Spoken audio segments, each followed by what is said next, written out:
Welcome to all of you guys. Today we will start limit. ठीक है, तो limit start कर रहे हैं हम लोग। तो लिमिट स्टार्ट करने से पहले कुछ बात अपने को पता होना चाहिए। जैसे कि सबसे पहला टॉपिक हम यहाँ पे उठा रहे हैं कि x tending to a versus x equal to a।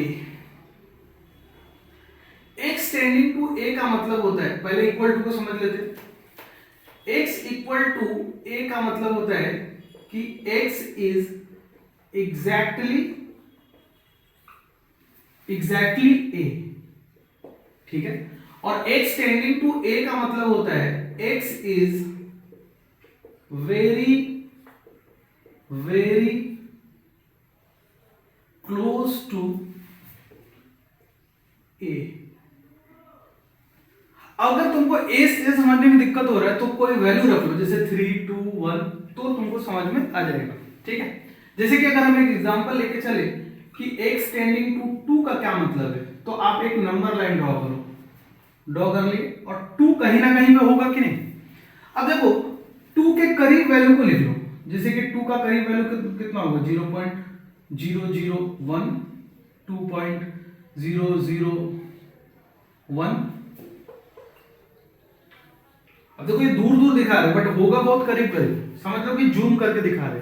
ठीक है, 2.01, 2.1, ये सब नंबर 2 के बहुत करीब है। ठीक है, ऐसा भी हो सकता है कि 1.999, 1.99, 1.9, ये सब वैल्यू 2 के बहुत करीब है। तो x टेंडिंग टू 2 का मतलब ये है कि आप 2 की तरफ जा रहे हो, वैल्यू मतलब कि 2 एग्जैक्टली रख नहीं रहे हो।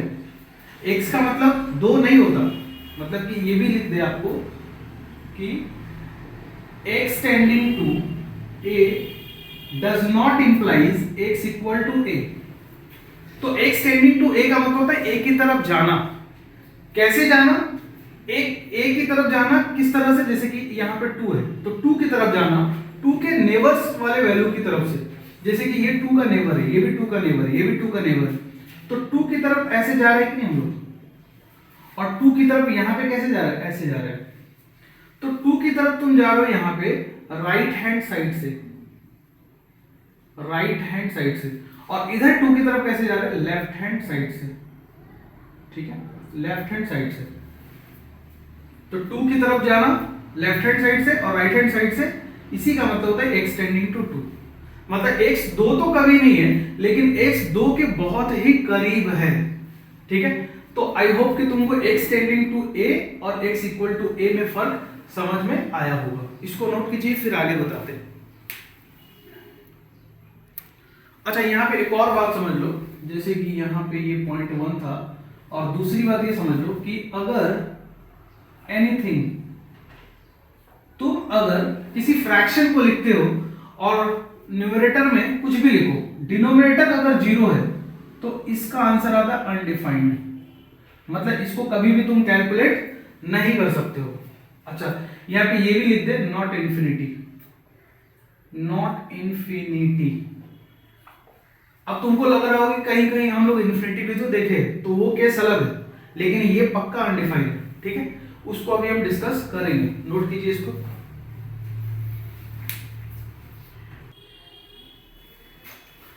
अब हम आपको समझा रहे हैं कि लिमिटिंग वैल्यू क्या है। जैसे कि लिमिटिंग वैल्यू का कॉन्सेप्ट कब आया और क्यों आया, पहले इस चीज को समझते हैं। जैसे कि let us consider a function f of x equal to x square minus 4 upon x minus 2।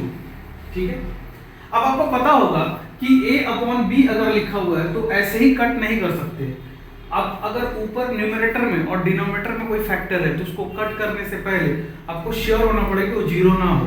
ठीक है, तो ये एक फंक्शन, अगर हम आपसे पूछे कि इस फंक्शन में अगर f of 1 निकालते हो तो क्या होगा, या फिर ऐसे समझो कि इस फंक्शन में अगर हम आपसे पूछे कि x इक्वल टू 1 पे वैल्यू क्या होगा, तो तुम क्या लिखोगे, x इक्वल टू 1 पे वैल्यू f of 1 और वैल्यू कैलकुलेट कर दोगे, तो यहाँ पे आ जाएगा -3 और यहाँ पे आ जाएगा, चलो रख के दिखा देते हैं, तो ये हो गया -3 और यहाँ पे हो गया -1, तो फंक्शन की वैल्यू हो गई 3। जिस प्रकार से हमने आपको बोला है कि x इक्वल टू 1 पे वैल्यू 3 होगा, उसी तरह से तुम किसी और वैल्यू पे भी चेक कर सकते हो, जैसे कि 1.5 पे और x इक्वल टू 3 पे, x इक्वल टू 4 पे एंड सो ऑन। लेकिन अगर हम आपसे बोले कि x इक्वल टू 2 पे वैल्यू कैलकुलेट करो, तो x इक्वल टू 2 पे वैल्यू अनडिफाइन हो जाएगा। ठीक है, तो 2 पे तुम इसकी वैल्यू कैलकुलेट नहीं कर सकते हो। यही से आया लिमिट का कॉन्सेप्ट। तो लोगों ने सोचा चलो ठीक है, 2 पे तो इसका वैल्यू कैलकुलेट नहीं कर सकते, लेकिन 2 के आसपास तो कर सकते हैं। तो अगर 2 के आसपास वाला वैल्यू अगर हम देखें, चलो पहले इस फंक्शन को थोड़ा सा सिंप्लीफाई करते हैं। तो f of x equal to x minus 2 into x plus 2 upon x minus 2 हो जाएगा। अब ये कैंसिल कर दो, लेकिन ये कैंसिल ऐसे ही नहीं कर सकते। ये कैंसिल करने से पहले आपको लिखना पड़ेगा कि x नॉट इक्वल टू 2, क्योंकि अगर x इक्वल टू 2 होगा तो 0 बाई 0 हो जाएगा, तो फंक्शन अनडिफाइन हो जाएगा। तो f of x equal to x plus 2, ठीक है। और यहां पे याद रखना कि x नॉट इक्वल टू 2 है, तो इसी फंक्शन को हम लोग ऐसे रिड्यूस कर दिए। अगर इस फंक्शन की डोमेन की बात करें हम, तो r माइनस 2, अब हम r माइनस 2, मतलब इस फंक्शन में हर रियल नंबर रख सकते हैं लेकिन 2 नहीं रख सकते। अब हम उम्मीद करते हैं कि आपको डोमेन तो आता होगा निकालने, तो इसी फंक्शन को रिड्यूस कर दिए हम इस तरह से लीनियर फंक्शन में कर दिए रिड्यूस। अब आइए हम आपको नंबर लाइन की तरफ लेके चलते हैं। अब यहां पे 2 है, ठीक है। समझने के पॉइंट ऑफ व्यू से वैसे तो x टेंडिंग टू, अगर हम x टेंडिंग टू 2 की बात करें तो 2 के बहुत करीब होते हैं, बट समझने के पॉइंट ऑफ व्यू से थोड़ा दूर दूर वैल्यू हम ले लेते हैं, जैसे 2.1, 2.2, 2.3 इस तरह का वैल्यू ले लेते हैं, ठीक है। समझने के पॉइंट ऑफ व्यू से यहां पे हम 1.99, 1.9 ये फिर ऐसे ले लेते हैं, ये तो 1.9, 1.8, 1.7 इस तरह से वैल्यू ले लेते हैं, ठीक है। अब हम इस फंक्शन की वैल्यू निकाल ले, इसकी निकाल ले मतलब इसकी निकाल ले। अगर तुमको सिर्फ x प्लस 2 दे दे और पूछे डोमेन क्या है, तो उसका डोमेन तो ऑल रियल नंबर होगा। लेकिन यहाँ पे x नॉट इक्वल टू 2 क्यों है? क्योंकि हम इस फंक्शन को सिंप्लीफाई करके ये लाए हैं, ठीक है। तो आइए एक टेबल बना लेते हैं। अब इस टेबल को ध्यान से समझना, यहां पे हम इसको 2 भाग में बांट ले रहे हैं और यहां पे हम x की वैल्यू रखेंगे और यहां पे हम निकालेंगे f ऑफ x की वैल्यू, ठीक है। तो जब x का वैल्यू 0 रखोगे, 2 रखोगे, तो वैल्यू क्या आ जाएगा? अनडिफाइंड।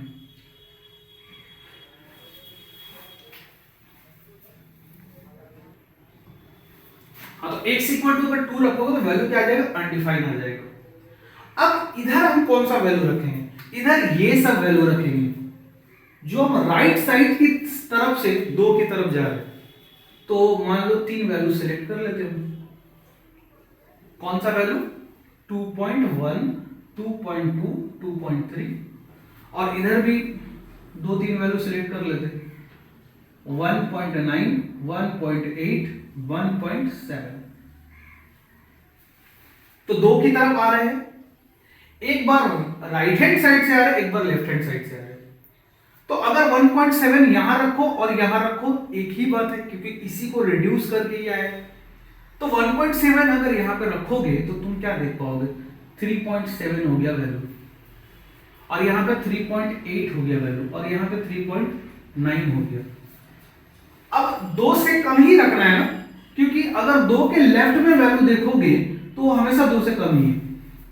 तो 2 से कम ही रखना है, तो हमेशा वैल्यू जो होगा वो 4 से कम ही आएगा, 4 से कम ही आएगा। और तुमको ये वैल्यू किसकी तरफ जाता हुआ दिख रहा है? 4 की तरफ। और 4 कभी बन नहीं पाएगा, क्योंकि जहां पे 4 बनना है ना, वहां पे तो फंक्शन अनडिफाइंड है। और इधर आ जाओ, अब अगर मान लो 2.3 रखते हो यहां पे, तो 4.3 हो रहा है। अब 4.2 हो गया, थोड़ा कम हो गया, मतलब 4 के करीब आ गया। 4.1 हो गया, और कम हो गया। अब मान लो 2.01 रखोगे तो और कम हो जाएगा। तो इधर से भी फंक्शन की वैल्यू को देखो ध्यान से। तुम अगर x की वैल्यू को 2 की तरफ ले जा रहे हो, चाहे वो लेफ्ट हैंड साइड से लेके जाओ, चाहे वो राइट हैंड साइड से लेके जाओ, वैल्यू की टेंडेंसी है, फंक्शन की टेंडेंसी है कि वो 4 बनना चाहता है, चाहे वो राइट हैंड साइड से हो या लेफ्ट हैंड साइड से हो। तो जो फंक्शन बनना चाहता है, या फिर दूसरी भाषा में बोले कि फंक्शन जिधर जाना चाहता है वो लिमिटिंग वैल्यू होता है। फंक्शन पे वैल्यू मतलब कि उस पॉइंट पे वैल्यू क्या है उससे मतलब नहीं है, फंक्शन किधर जा रहा है, फंक्शन की टेंडेंसी किस वैल्यू को अप्रोच कर रहा है, वो होता है लिमिटिंग वैल्यू। तो इस केस में एट x इक्वल टू 2 पे डिस्कशन कर रहे थे हम लोग, और एट x इक्वल टू 2 पे, एट x इक्वल टू नहीं, एट x इक्वल टू 2 पे डिस्कशन कर रहे हैं। At x equal to limit x tending to 2 पे ऐसे लिखते हैं, अभी हम इसको लिखने का तरीका ही बताएंगे। लिमिट x टेंडिंग टू 2 पे f ऑफ x की वैल्यू 4 हो गई, क्योंकि f ऑफ x जो है वो 4 की तरफ अप्रोच कर रहा है, इसलिए आंसर 4 है। अगर कोई फंक्शनल वैल्यू किसी x इक्वल टू a पे 5 की तरफ अगर अप्रोच करेगा लेफ्ट हैंड साइड से भी और राइट हैंड साइड से भी, तो फंक्शनल वैल्यू 5 हो जाएगा, ठीक है, और 6 की तरफ करेगा तो 6 हो जाएगा, एंड सो ऑन। लेकिन याद रखना लेफ्ट हैंड साइड से जहां अप्रोच कर रहा है राइट हैंड साइड से वही अप्रोच करना चाहिए। इसके बारे में और भी डिस्कशन जारी रहेगा वो आगे, लेकिन आई होप कि तुमको यहाँ पे सिर्फ हम इतना समझाना चाहते थे कि आखिर हमको लिमिटिंग वैल्यू की जरूरत क्यों पड़ी, क्योंकि कहीं कहीं पे फंक्शन अनडिफाइन हो जाता है, तो वहां पे हम लोग लिमिटिंग वैल्यू कैलकुलेट कर लेते हैं। और लिमिटिंग वैल्यू और फंक्शनल वैल्यू बिल्कुल अलग चीज है, उन दोनों में आपस में कोई लेना देना नहीं है।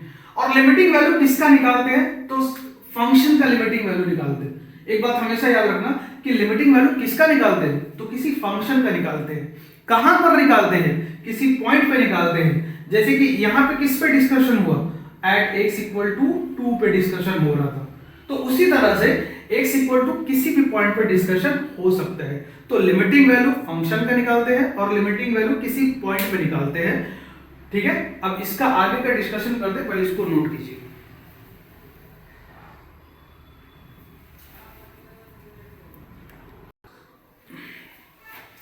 अभी अभी हम लोगों ने देखा कि लिमिटिंग वैल्यू जो होता है किसी पॉइंट के नियर होता है, किसी पॉइंट के करीब होता है, तो वो लेफ्ट हैंड साइड से भी हो सकता है, राइट हैंड साइड से भी हो सकता है, किसी पॉइंट की तरफ तुम अप्रोच करो।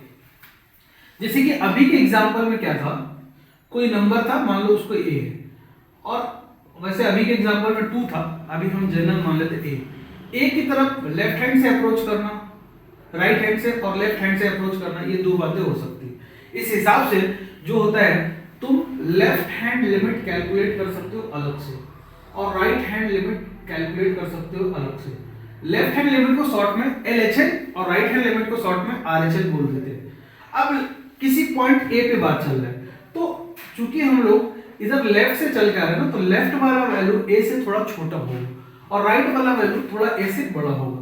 तो इधर से जो नंबर आता है उसको A प्लस बोल देते हैं, और इधर से जो नंबर आता है A माइनस बोल देते हैं। याद रखना A minus and A plus जो है जरूरी नहीं कि ये नेगेटिव हो या पॉजिटिव हो, may be positive, negative, may be positive negative, मतलब कि पॉजिटिव भी हो सकता है, नेगेटिव भी हो सकता है। कई लोग ऐसा फील आता है, पता नहीं क्यों आता है कि A माइनस नेगेटिव नंबर, क्यों भाई, अगर 2 है तो 2 माइनस क्या होगा 1.9, वो तो पॉजिटिव है ना, ठीक है, तो ऐसा फीलिंग नहीं आना चाहिए। अब देखो लिमिट को ऐसे लिखते हैं, या तो LT लिख दो x टेंडिंग टू a, चूंकि लेफ्ट से जा रहा है तो a माइनस, और किसी फंक्शन का निकालेंगे तो f ऑफ x। उसी तरह से राइट हैंड लिमिट का क्या मतलब हो जाएगा, राइट हैंड लिमिट का मतलब होगा limit x tending to a plus f of x। तो ये तुम्हारा लेफ्ट हैंड लिमिट है और ये तुम्हारा राइट हैंड लिमिट है। तो लेफ्ट हैंड लिमिट का मतलब क्या होगा कि x की तरफ आना चल के बाएं साइड से, माने a के लेफ्ट से, और राइट हैंड लिमिट का मतलब हुआ कि दाएं तरफ से चल के आना, यानी कि राइट साइड से चल के आना। कई लोग ये लिमिट को LIM भी लिखते हैं, तो वो भी चलेगा, ठीक है, लेकिन मेरा आदत है LT लिखने का, कम लिखना पड़ता है, 2 ही लेटर लिखना पड़ता है, इसमें 3-3 लेटर लिखना पड़ रहा है ठीक है। तो इस तरह से लेफ्ट हैंड लिमिट और राइट हैंड लिमिट को माने कि लिखते हैं, ठीक है। अब जैसे कि एक फंक्शन को देख लेते फिर एनालाइज कर लेते कि लेफ्ट हैंड लिमिट और राइट हैंड लिमिट है क्या। तो सबसे पहले हम क्या पढ़े, एग्जिस्टेंस ऑफ लिमिट। तो पहले ये बात समझ लो, लिमिट एग्जिस्ट कब करेगा, तो इसका पहला पॉइंट, तुम LHL अलग से कैलकुलेट करो, LHL आप अलग से कैलकुलेट कीजिए, तो वो कुछ ना कुछ आएगा ना, कोई ना कोई वैल्यू आएगा, मान लो k आ गया, ठीक है। और राइट हैंड लिमिट भी निकालो और वो भी k आएगी, तो आप क्या बोलोगे, left hand limit equal to right hand limit equal to k, और k जो होना चाहिए, k जो होना चाहिए does not goes to infinity. माने इससे अच्छा ये है कि ये लिख दे कि k is a finite value, फिर k एक फाइनाइट वैल्यू है, फाइनाइट वैल्यू है। अगर ऐसा है तो तुम क्या बोलोगे, लिमिट एग्जिस्ट करता है, क्या बोलोगे, लिमिट एग्जिस्ट। और इसके अलावा कोई भी केस आएगा तो हम लोग बोलेंगे लिमिट एग्जिस्ट नहीं करता है। जैसे कि एग्जांपल के तौर पे अगर हम एक फंक्शन ले लें y इक्वल टू मान लो बॉक्स x ले ले, ठीक है। अब y equal to box x का ग्राफ आपको आना चाहिए खींचने, चलो ये नहीं भी आएगा तो चलेगा। y equal to box x है, अभी हम आपको लिमिट निकालना सिखा रहे हैं। अगर हम बोले आपको कि हमको लिमिट निकालना है एट x इक्वल टू 1, ठीक है, y equal to box x है और एट x इक्वल टू 1 पे हमको लिमिट निकालना है, तो हम क्या लिखेंगे, लिमिट x टेंडिंग टू 1, ये इसका लिमिट निकालना है। तो इसका लिमिट निकालने से पहले तुमको लेफ्ट हैंड साइड का भी लिमिट निकालना होगा और राइट हैंड साइड का भी निकालना होगा।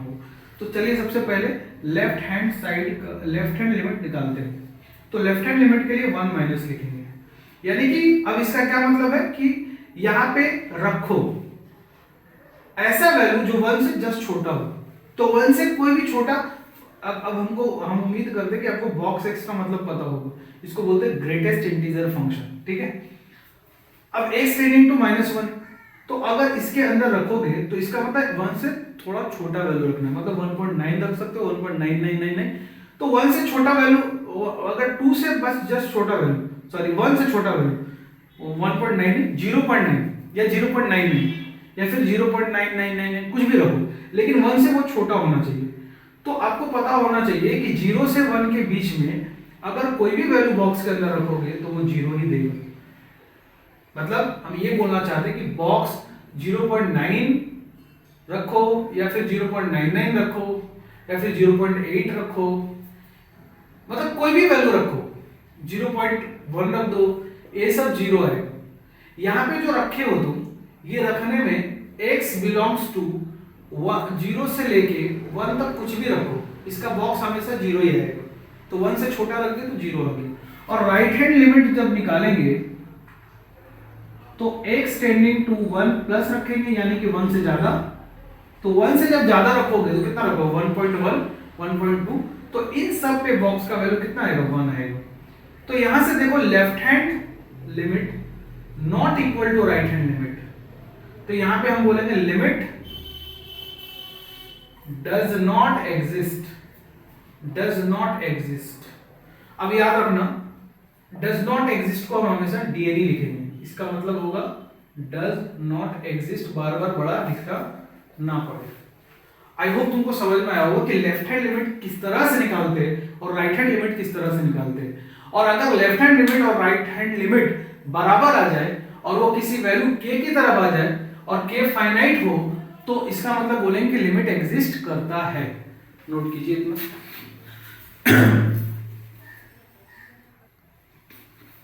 अब देखो लिमिट एग्जिस्ट कब कब नहीं करेगा, समझो ध्यान से। तो पहली कंडीशन तो ये, left hand limit equal to L आ रहा है and right hand limit equal to K आ रहा है, बट K आ रहा है, और यहां पे L and K both are finite, but they are not equal,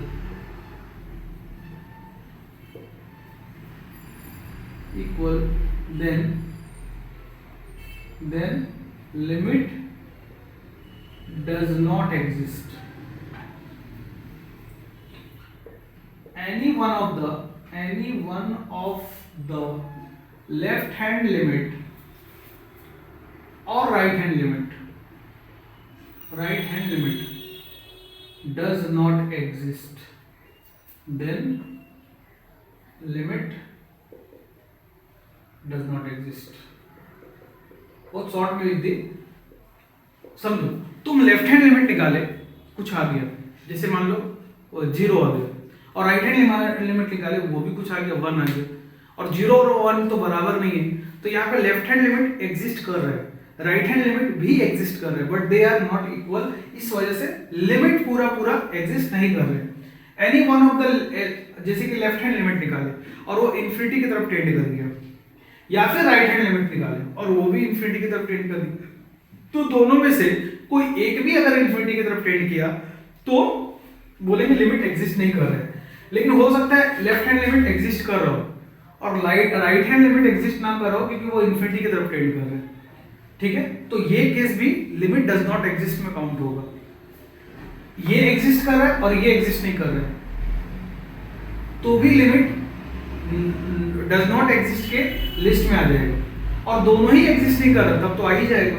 ठीक है, तो ऐसा भी हो सकता है कि लिमिट एग्जिस्ट ना कर रहा हो, लेकिन इन दोनों में से एक एग्जिस्ट कर रहा हो, या दोनों ही एग्जिस्ट कर रहा हो और इक्वल ना हो। ठीक है, तो ये सब केस पॉसिबल है, नोट कर लीजिए।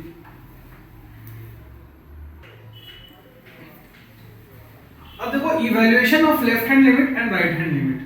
जब तुम आगे जाओगे तो देखोगे लिमिट में कुछ फार्मूला, और ज्यादातर फार्मूला x टेंडिंग टू 0 पे होगा। इसलिए हम लोग चाहते हैं कि ज्यादा से ज्यादा चीज 0 पे आ जाए। जैसे कि मान लो तुमको अगर कोई लिमिट सॉल्व करने के लिए दिया है x tending to a f of x, इसको सॉल्व करो, तो इसको सॉल्व करने से पहले तुमको इसका दोनों पार्ट निकालना पड़ेगा। मतलब दोनों पार्ट बोलने से क्या मतलब है, लेफ्ट हैंड लिमिट निकालो।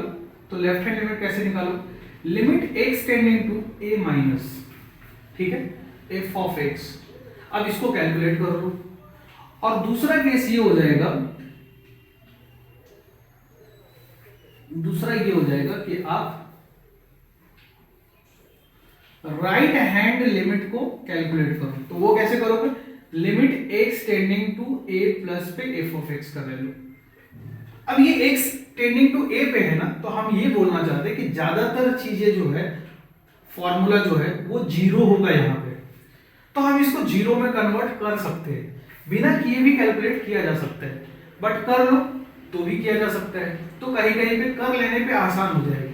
तो हम लोग क्या करते हैं, हमेशा पुट करते हैं लेफ्ट हैंड लिमिट के लिए x equal to a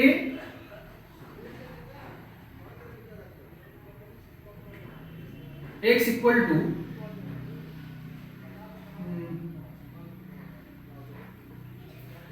x minus a equal to h।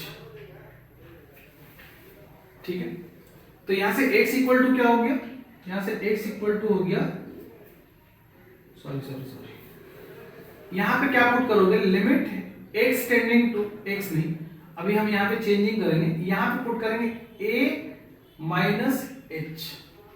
अब ये a माइनस h क्यों किए, समझना इस बात को ध्यान से। जैसे कि मान लो, और यहां पे क्या करेंगे, लिमिट अभी कुछ लिखेंगे यहां पे, और यहां पे a प्लस h। ठीक है, और यहां क्या लिखने वाले हैं, h टेंडिंग टू 0, और यहां पे लिखने वाले h टेंडिंग टू 0। अब हुआ क्या ये समझो, यहां पे हम h जो है वो क्या है लिख देते हैं, h टेंडिंग टू 0, मतलब h is a positive number and very very close to 0, very very close to 0 from right hand side, मतलब बहुत 0 पे बहुत करीब। तो अगर ये 0 पे बहुत करीब है h, तो और थोड़ा सा पॉजिटिव नंबर है, तो a में से घटा दे रहे हो, जैसे कि मान लो हम तुमको इससे समझाते हैं 2। अब 2 में एक छोटा वैल्यू जो जीरो के बहुत करीब हो, जैसे मान लो 0.00001, अगर घटा दोगे तो 2 से कम आ जाएगा ना वैल्यू, और अगर इसमें ऐड कर दोगे तो 2 से ज्यादा वैल्यू आ जाएगा। तुम इसका लिमिट कहां पे कैलकुलेट करना चाहते हो? एक से थोड़ा छोटा वैल्यू के लिए, तो इसलिए a में से एक पॉजिटिव नंबर को घटा दिए, और h टेंडिंग टू 0 है, इसलिए यहाँ पे टेंडिंग टू 0 हो गया। तो पहले जो क्वेश्चन था उसमें वेरिएबल x दिख रहा था, वेरिएबल हमेशा तुमको यहाँ पे दिखेगा, लेकिन अब वेरिएबल को हम चेंज कर लिए h टेंडिंग टू 0। इससे फायदा क्या होगा कि ज्यादातर फॉर्मूला जो है h टेंडिंग टू 0 पे होता है। और उसी तरह से हम यहाँ पे a प्लस h करने का क्या मतलब है कि हम लोग राइट हैंड साइड वाला वैल्यू कैलकुलेट कर रहे हैं, ठीक है। तो यहाँ पे क्या किया हम लोग, जो रिप्लेसमेंट कर दिए, x जो था ना उसको रिप्लेस कर दिए a माइनस h से, और यहाँ पे क्या किए, x को रिप्लेस कर दिए a प्लस h से, ठीक है। और अगर ऐसा किए हम, तो अगर x सोचो a माइनस h है, तो h क्या है, 0 है, टेंडिंग टू 0। तो ऐसे करने से काम आसान हो जाता है। तो ऐसे हम लोग कैलकुलेट करेंगे लेफ्ट हैंड लिमिट, और ऐसे कैलकुलेट करेंगे राइट हैंड लिमिट। अभी पूरा क्लियरिटी नहीं आया होगा, तो इसके लिए हम एक एग्जांपल ले रहे हैं, फिर आपको समझ में आ जाएगा। चलो इस एग्जांपल को देखते हैं, ठीक है। अब इस एग्जांपल में क्या बोला है,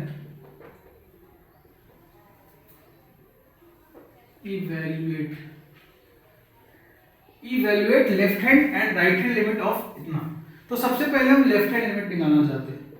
तो लेफ्ट हैंड लिमिट निकालना चाहते हैं, इसका क्या मतलब है कि लिमिट x टेंडिंग टू, अच्छा यहाँ पे ये भी देते एट x इक्वल टू 4, ठीक है। अब क्वेश्चन पूरा हो गया।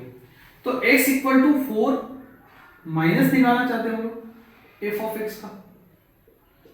तो अब इसको हम कैसे लिखेंगे, a की जगह में 4 है, ठीक है। तो इसको हम ऐसे लिख सकते हैं, लिमिट h टेंडिंग टू 0 और f ऑफ, अब right hand left hand limit निकाले, इसलिए a में से h को क्या करेंगे, सब्ट्रैक्ट कर देंगे।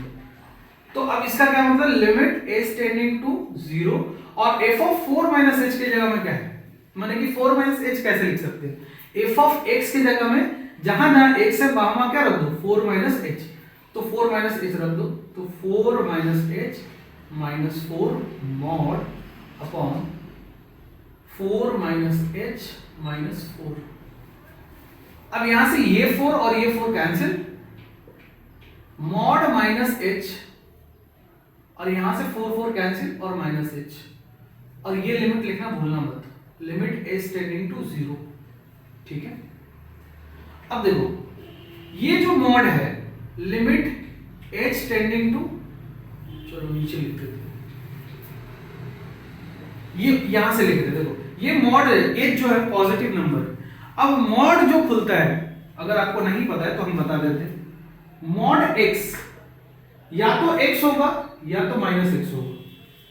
x कब होगा, मतलब जो है जैसा है वैसा ही आ सकता है, या फिर एक माइनस साइन लगा के आएगा। कब, जब x ग्रेटर और इक्वल टू 0 होगा तभी होगा, और x अगर लेस देन 0 होगा तो ये हो जाएगा। इक्वलिटी कहीं भी लगा सकते हैं, बट बाई कन्वेंशन यहां पे लगाते हैं। तो ये मॉड खोलने का तरीका है। इसका क्या मतलब है कि मॉड के अंदर वाला नंबर पॉजिटिव है, तो हम आपको पहले ही बताया कि h एक पॉजिटिव नंबर है, तो मॉड हट जाएगा, h आ गया, और यहां पे माइनस h, और limit x tending to, sorry h tending to 0, ठीक है। अब ये कैंसिल हो गया क्योंकि 0 तो है नहीं, h टेंडिंग टू 0 का मतलब ये नहीं होता कि h 0 है। तो अब लिमिटिंग वैल्यू हटा सकते हो क्योंकि h खत्म हो गया। जब भी वेरिएबल खत्म हो जाए तो लिमिटिंग, ये जो लिमिट लिखे हो वो हटा सकते हो। तो इसकी वैल्यू कितनी आ गई, -1। तो लेफ्ट हैंड लिमिट इवैल्यूएट हो गया। अब राइट हैंड लिमिट इवैल्यूएट करते हैं। तो अगर राइट हैंड लिमिट इवैल्यूएट करोगे तो क्या लिखोगे, limit x tending to 4 plus f of x।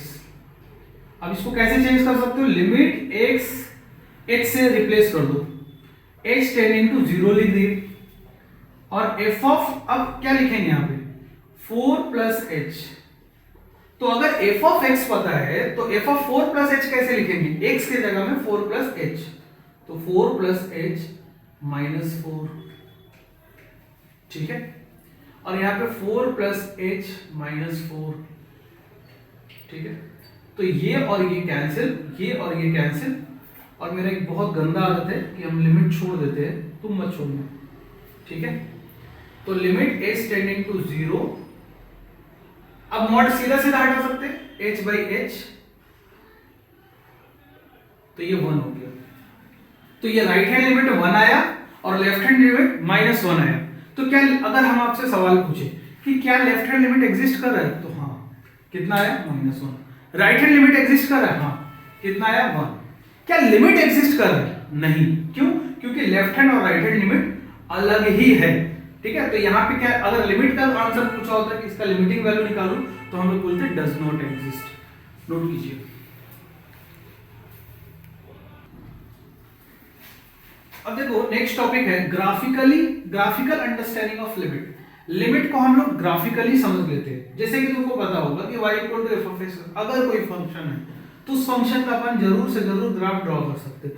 तो मान लो कोई फंक्शन है, उसका ग्राफ इस तरह से है, ग्राफ हम पहले से बना रखे हैं। अब हम आपको ये बताना चाहते हैं कि ग्राफिकली लिमिट का क्या मतलब है। जैसे कि अगर हमसे बोला जाए कि लिमिट x टेंडिंग टू -4 पे f ऑफ x वैल्यू कितना होगा, क्या वो एग्जिस्ट करेगा भी कि नहीं, और करेगा तो क्या, और नहीं करेगा तो क्या। तो अब इसका क्या मतलब है सुनो, तो हमको लेफ्ट हैंड लिमिट निकालना पड़ेगा और राइट हैंड लिमिट निकालना पड़ेगा -4 पे। तो -4 माइनस और -4 प्लस, क्या बोलना चाहते हैं, -4 माइनस एंड -4 प्लस पे हमको एनालाइज करना पड़ेगा। तो अगर ग्राफिकली करना हो तो कैसे करेंगे, तो लेफ्ट हैंड लिमिट के लिए अब ग्राफ पे चल के आओ, ग्राफ से चलते चलते चलते -4 की तरफ आओ और देखो कि ये ग्राफ की वैल्यू कहां जा रहा है। तो अगर मान लो यहां से शुरू किए तो लगभग अगर थोड़ा पहले कर दे, जैसे मान लो यहां से शुरू किए तो ये तो अभी 5 है ग्राफिकल वैल्यू, माने यहां पे वैल्यू जो भी है 5 है, फंक्शन का वैल्यू 5 है। अब तो -4 की तरफ चल के आ रहे हो तो फंक्शन का वैल्यू बढ़ते जा रहा है, और जैसे 4 पे नहीं आओगे, 4 के करीब जैसे जैसे आने लगोगे तो तुम देख रहे हो कि 8 के करीब आने लगोगे। तो इसका लेफ्ट हैंड लिमिट यहाँ पे अगर वैल्यू देखोगे तो 8 आना चाह रहा है। अब अगर तुमको राइट हैंड लिमिट निकालना है तो आप ग्राफ पे चल के जाओगे राइट की तरफ से, और चल के कहां जाना है, ग्राफ से ही चलना है, एक्स एक्सिस पे मत चलने दो, ग्राफ से चल के जाओ किसकी तरफ, -4 की तरफ, और देखो वैल्यू कहां की तरफ जा रहा है, तो कहां जा रहा है, 8 की तरफ। तो 8 की तरफ, तो 8 आंसर आ गया। तो लेफ्ट हैंड लिमिट और राइट हैंड लिमिट दोनों एक ही नंबर की तरफ जा रहे हैं, तो बोलेंगे लिमिट एग्जिस्ट कर रही है, और लिमिटिंग वैल्यू क्या है, 8। जब हम फाइनली लिमिटिंग वैल्यू लिखते हैं तो यहाँ पे ना तो प्लस लिखते हैं और ना ही माइनस लिखते हैं। बोलो समझ में आ गया। तो ये था 4 की कहानी।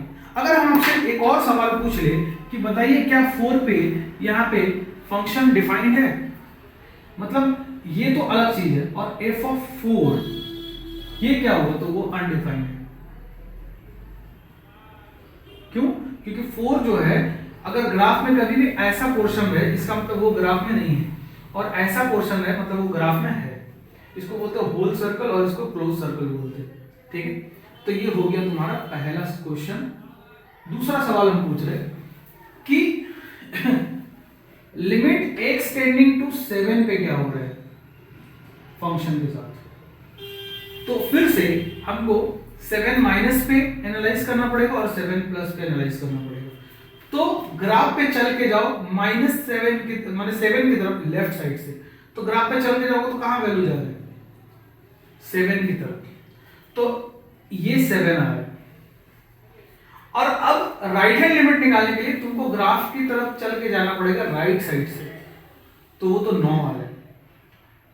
तो लेफ्ट हैंड और राइट हैंड दोनों ही एग्जिस्ट किया, लेकिन चूंकि दोनों बराबर नहीं है इसलिए हम लोग यहां पे क्या लिखेंगे, लिमिट डज नॉट एग्जिस्ट। अगर हम यहां पे तुमसे पूछे कि f ऑफ 7 एग्जिस्ट कर रहे हो तो तुम बोलोगे हाँ, उससे f ऑफ 7 पे कहां वैल्यू है, यहां है, तो f ऑफ 7 पे वैल्यू कितना है, 9 है। बोलो क्लियर। एक और सवाल पूछ लेते कि लिमिट x टेंडिंग टू 11 पे क्या हो रहा है फंक्शन का, x टेंडिंग टू 11 पे क्या हो रहा है। तो तुम क्या देखोगे 11 प्लस, एक बार माइनस और एक बार 11 प्लस पे देखोगे। तो 11 माइनस पे ग्राफ पे जाना पड़ेगा आपको और लेफ्ट हैंड साइड से चल के जाइए 11 पे। तो फंक्शनल वैल्यू कहाँ जा रहा है 10 को, तो ये 10 आने की टेंडेंसी इसका।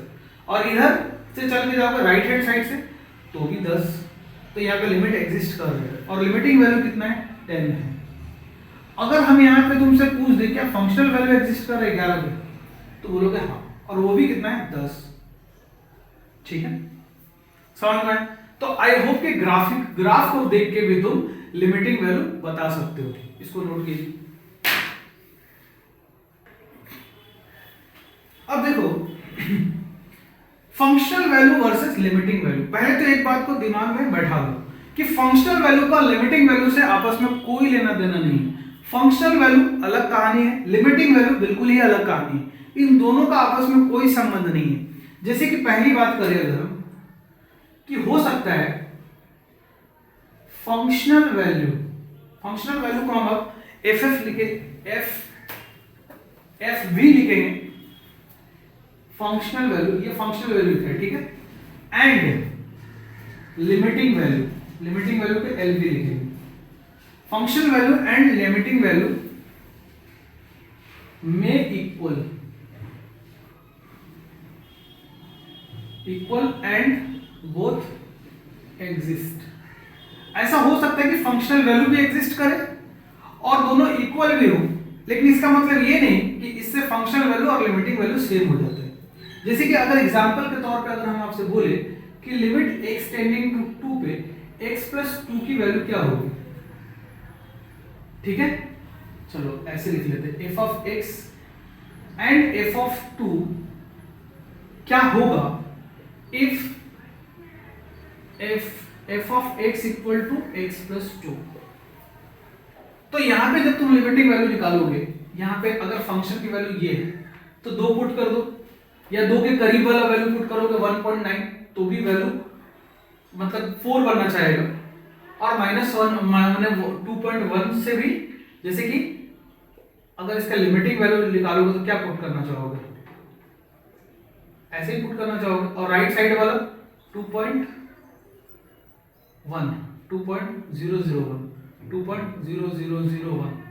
तो ये फंक्शनल वैल्यू कितना बनना चाहेगा 4, तो इसलिए इसका लिमिटिंग वैल्यू कितना हो गया 4, और इसका फंक्शनल वैल्यू भी कितना हो गया 2 रख के देख लो 4।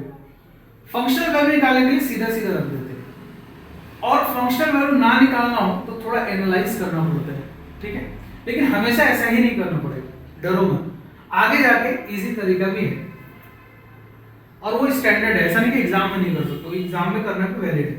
तो अगर फंक्शनल वैल्यू निकाल रहे तो वो भी 4 आ रहा है, लिमिटिंग वैल्यू निकाले तो भी 4 आ रहा है, और दोनों एग्जिस्ट भी कर रहे हैं, तो इसका मतलब दोनों इक्वल, इसका मतलब ये नहीं कि दोनों एक ही चीज है, नहीं, ऐसा नहीं है। ऐसा भी हो सकता है कि limit x tending to a f of x exist but f of a does not exist, ऐसा भी हो सकता है। एग्जाम्पल जैसे कि मान लो लिमिट x टेंडिंग टू 3 पे अगर आप x स्क्वायर माइनस 9 और x माइनस 3 निकालोगे तो कैलकुलेट कर सकते हो, ठीक है, और वो वैल्यू कितना आएगा। तो अब देखो लिमिटिंग वैल्यू की चलो निकालना सिखा देते हैं, x माइनस 3 x प्लस 3 और x माइनस 3, इसको इससे काट सकते हो। क्यों काट सकते हो, क्योंकि 3 के करीब चाहिए ना, तो x 3 तो नहीं है ना, तो इसलिए कैंसिल कर सकते हो। तो limit x tending to 3 x plus 3, तो अब 3 डाल दो तो 3 3 6 हो गया। लेकिन अगर तुम यहीं पे फंक्शनल वैल्यू निकालना चाहते हो, f of x equal to x square minus 9 x minus 3 में अगर आप f ऑफ 3 निकालना चाहते हो तो वो अनडिफाइंड हो जाएगा, वो हो जाएगा अनडिफाइंड। तो क्या यहाँ पे लिमिटिंग वैल्यू एग्जिस्ट किया लेकिन फंक्शनल वैल्यू एग्जिस्ट नहीं किया। इसके और भी केसेस है, उसको बताते पहले इसको नोट कीजिए।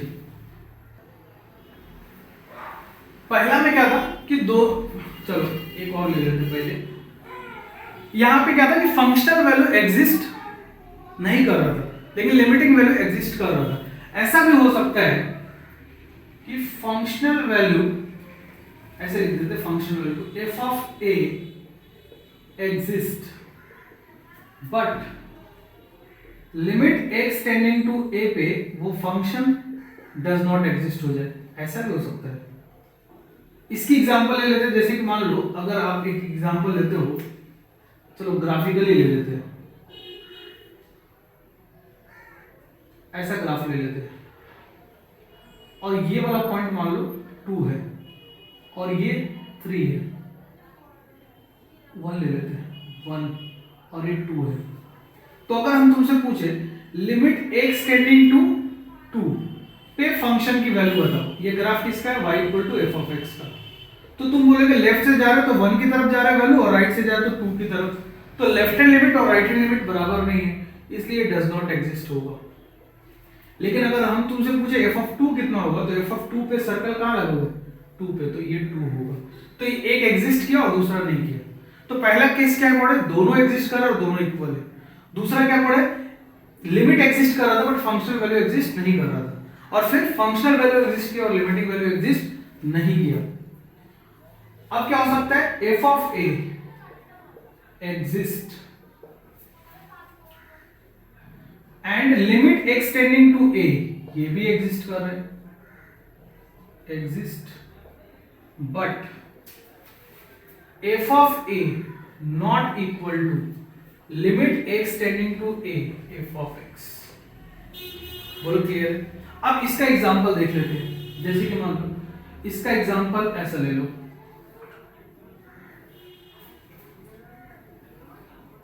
ठीक है,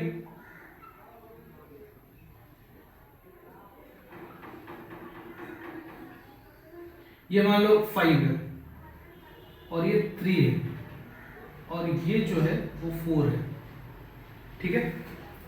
तो अगर हम तुमसे पूछे लिमिट x टेंडिंग टू 5 पे फंक्शन की वैल्यू क्या है और ये graph y equal to f of x का है, ठीक है, तो तुम क्या बोल दोगे कि y equal to f of x पे फंक्शन की वैल्यू क्या है, तो लेफ्ट से चल के देखो तो 3 की तरफ जा रहा है, राइट से चल के देखो तो 3 की तरफ जा रहा है, तो 3 आ गया आंसर। और हम तुमसे पूछे कि एफ ऑफ 5 क्या है, तो तुम क्या बोलोगे 4। समझ रहे हो, तो दोनों एग्जिस्ट कर रहे हैं बट दोनों ही एक दूसरे के इक्वल नहीं है, ऐसा भी हो सकता है। नोट करो, और भी केसेस है उसको बताते हैं।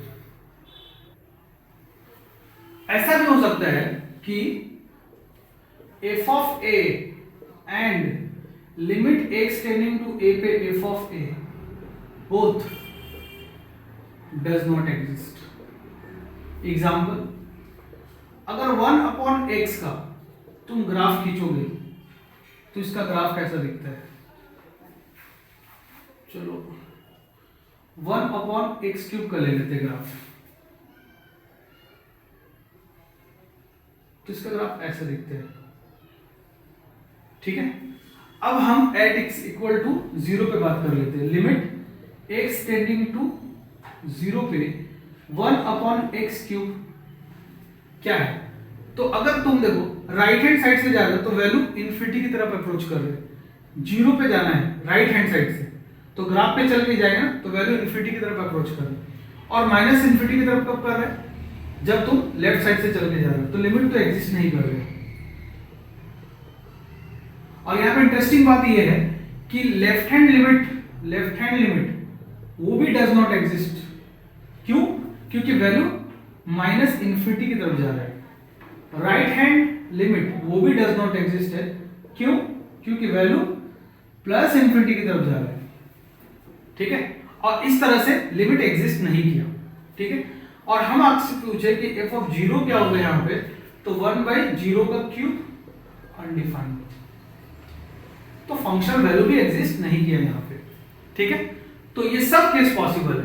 तो यहां से तो तुमको पक्की बात समझ में आ जाना चाहिए कि भाई फंक्शनल वैल्यू अलग कहानी है और लिमिटिंग वैल्यू अलग कहानी है, इन दोनों का आपस में कोई भी रिश्ता नाता नहीं है। नोट कीजिए। अब देखो इनडिटरमिनेट फॉर्म को ध्यान से समझो, ठीक है, इसमें बहुत सारा कैच है। सबसे पहले समझो कि इंफिनिटी जो होता है वो एक माने इंफिनिटी एग्जैक्ट कुछ नहीं है, ठीक है। इंफिनिटी एग्जैक्ट कुछ नहीं, जैसे कि मान लो एक नंबर लाइन बना दी और ये 0 है, अब इधर जाओगे तो नंबर बढ़ता चला जाएगा, और कितना बढ़ता चला जाएगा, तो एक सेंस क्रिएट करने के लिए हम लोग बोल देते हैं प्लस इन्फिनिटी की तरफ, और इधर जाओगे तो घटता चला जाएगा, तो किधर घटता चला जाएगा, तो माइनस इन्फिनिटी की तरफ। लेकिन तुम कभी भी ये नहीं बोल सकते कि जैसे कि मान लो दावा करके बोल सकते हो कि पॉइंट -1 है, तुम दावा करके बोल सकते हो कि ये पॉइंट +1 है, लेकिन ऐसा दावा कभी नहीं कर सकते कि ये पॉइंट प्लस इन्फिनिटी है और ये पॉइंट माइनस इन्फिनिटी है। ठीक है, ये एक फीलिंग्स है कि प्लस इन्फिनिटी कुछ तो बहुत बड़ा और माइनस इन्फिनिटी कुछ तो बहुत छोटा। इनडिटरमिनेट फॉर्म को समझने जा रहे हैं, उससे पहले ये समझो कि तुम फ्रैक्शन तो पता होगा कि फ्रैक्शन जो होता है वो न्यूमरेटर अपॉन डिनोमिनेटर कुछ होता है। अब किसी फ्रैक्शन का मान लो डिनोमिनेटर को फिक्स कर दिए, डिनोमिनेटर को फिक्स कर दिए, ठीक है, और न्यूमरेटर को बढ़ाते जाओ, तो क्या हो रहा है, तो वैल्यू बढ़ता चला जाएगा कि नहीं, बताओ, वैल्यू बढ़ता चला जाएगा कि नहीं। अब उल्टा करो, अब अगर हम न्यूमरेटर को फिक्स कर दिए और डिनोमिनेटर को क्या करो, बढ़ाता चला जाओ, तो वैल्यू घटता चला जाएगा। समझ रहे बात को, वैल्यू घटता चला जाएगा। तो हम क्या बोल रहे हैं कि अगर न्यूमरेटर को बढ़ाओगे या डिनोमिनेटर को घटाओगे, तो इसका मतलब फ्रैक्शनल वैल्यू जो होगा वो इंक्रीज करेगा। ये जो भी फ्रैक्शन है या जो भी नॉन फ्रैक्शन भी हो सकता है, माने ये जो लेफ्ट साइड पे लिखा हो वो इंक्रीज करेगा। और इसी तरह से अगर न्यूमरेटर को घटाओगे और डिनोमिनेटर को बढ़ाओगे, तो ये जो फंक्शन, ये जो वैल्यू है वो डिक्रीज करने लगेगी। ये कॉन्सेप्ट समझ में आएगा नहीं, पहले ये बताओ। अगर इस बात को तुम समझ गए तो बहुत मजेदार तरीके से तुम इंडिटरमिनेट फॉर्म को सीख सकते हो। ठीक है, जैसे कि मान लो अगर हम 0/0, ये एक इंडिटरमिनेट फॉर्म है, ये फंडामेंटल इंडिटरमिनेट फॉर्म है, क्योंकि इसके बाद जो भी देखोगे इनडिटरमिनेट फॉर्म वो इससे क्रिएट हो सकता है। तो तुम समझो एक बात को कि ये कोई वैल्यू है, ठीक है। अब पहले ये समझो कि 0 x टेंडिंग टू, जैसे कि x टेंडिंग टू 0 में और x इक्वल टू 0 में बहुत फर्क है, जमीन आसमान का फर्क है। तो यहां पे जो हम ये जो 0/0 लिखे वो ये वाला 0/0 नहीं है, वो तो ये वाला 0 है, मतलब 0 के आसपास। ठीक है, अब मान लो न्यूमरेटर में ये वैल्यू बढ़ाते गए, तो 0 के करीब वाला वैल्यू कैसे बढ़ाओगे, 0.1 था, अब 0.11 कर दिए, फिर 0.111 कर दिए, तो और बढ़ गया, तो 0 की तरफ जा रहा है। अगर कोई वैल्यू 0 की तरफ जा रहा है, ऊपर भी और नीचे भी, तो ये इंडिटरमिनेट फॉर्म क्यों है, इस बात को समझो।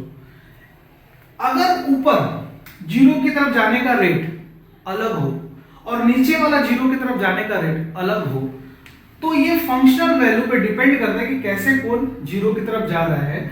अगर मान लो ये ऊपर वाला 0 बहुत तेजी से 0 की तरफ गया और ये वाला 0 उतना तेजी से 0 की तरफ नहीं गया जितना ये जा रहा है, तो पूरा फंक्शनल वैल्यू 0 बनना चाहेगा। या फिर ऐसे समझो, ऊपर वाला 0 क्या चाहता है, अगर मान लो यहाँ पे 0 रख दी तो फंक्शनल वैल्यू क्या हो जाएगा, 0, और यहाँ पे 0 रख दी तो फंक्शनल वैल्यू तो वैसे तो अनडिफाइंड हो जाएगा।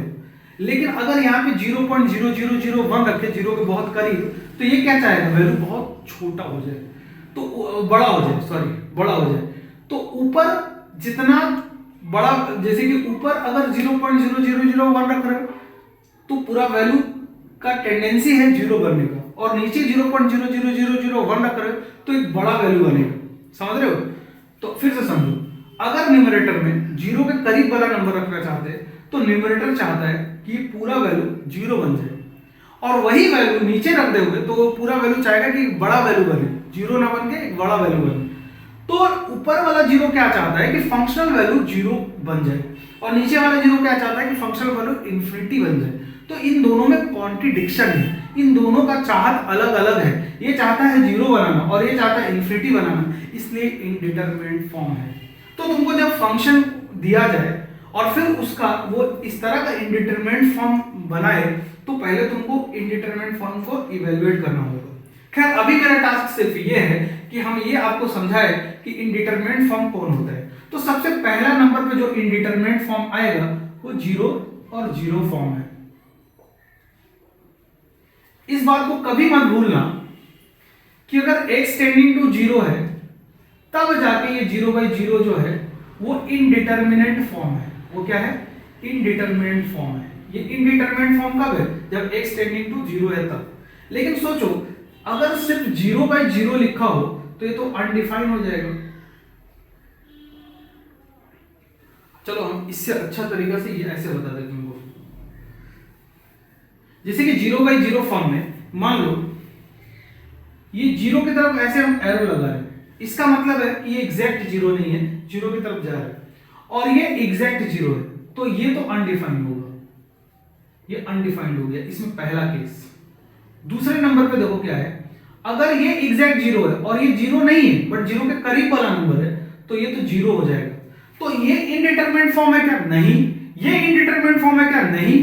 लेकिन अगर हम बोले कि ये भी अप्रोचिंग टू 0 है और ये भी अप्रोचिंग टू 0 है तो ये इनडिटरमिनेट फॉर्म है। आई होप तुमको क्लियर हुआ हो कि इनडिटरमिनेट फॉर्म क्या है। दूसरा, इन्फिनिटी बाय इन्फिनिटी। हम बोले थे कि ये फंडामेंटल है और इसी से सबको डिराइव कर सकते हैं। तो 0 को नीचे कर दो, ये वाले 0 को नीचे कर दो, ऊपर कर दो, तो ऐसा ही फॉर्म बन जाएगा। अब देखो 0 तो एग्जैक्ट हो सकता है, यहां पे हम बताए, लेकिन प्लस इंफिनिटी और माइनस इंफिनिटी कभी भी एग्जैक्ट नहीं हो सकता। किसी पॉइंट को नहीं बोल सकते कि इंफिनिटी है। तो यहां पे तो हमेशा तुमको एरो टाइप का ही लगाना पड़ेगा।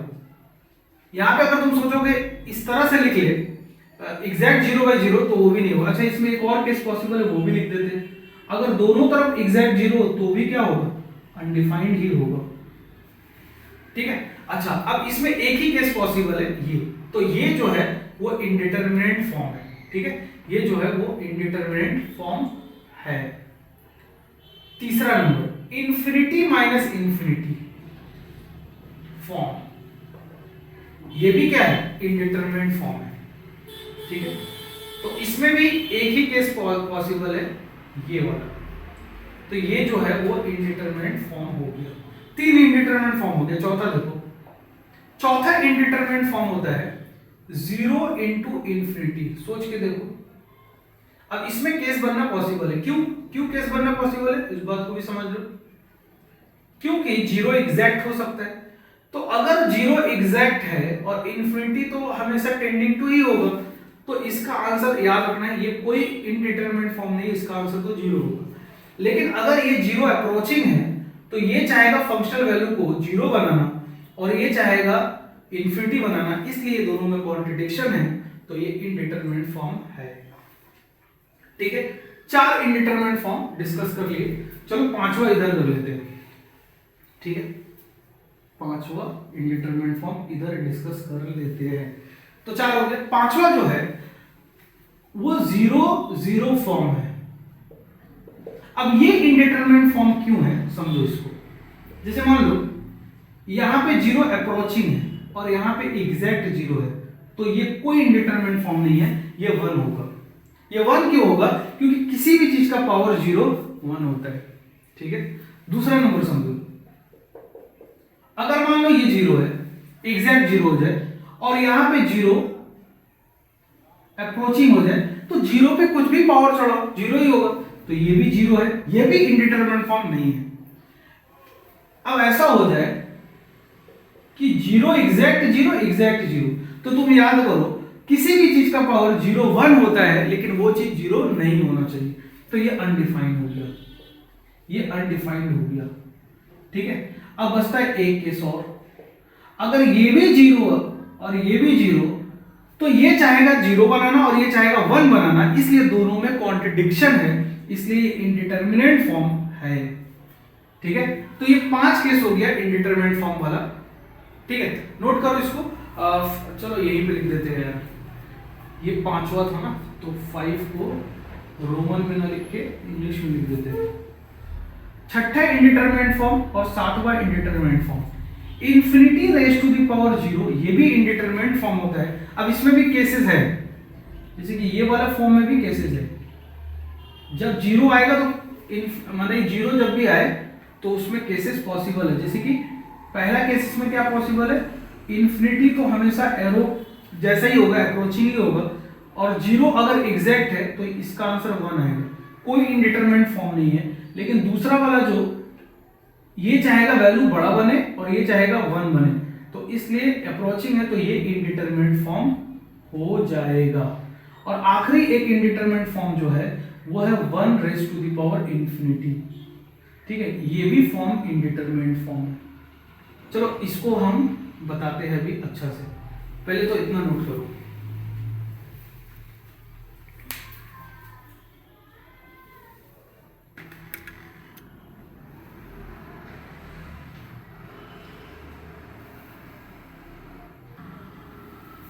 यहां पे जगह तो यहां पे डिस्कस कर लेते, 7वां number 1 raise to the power infinity form.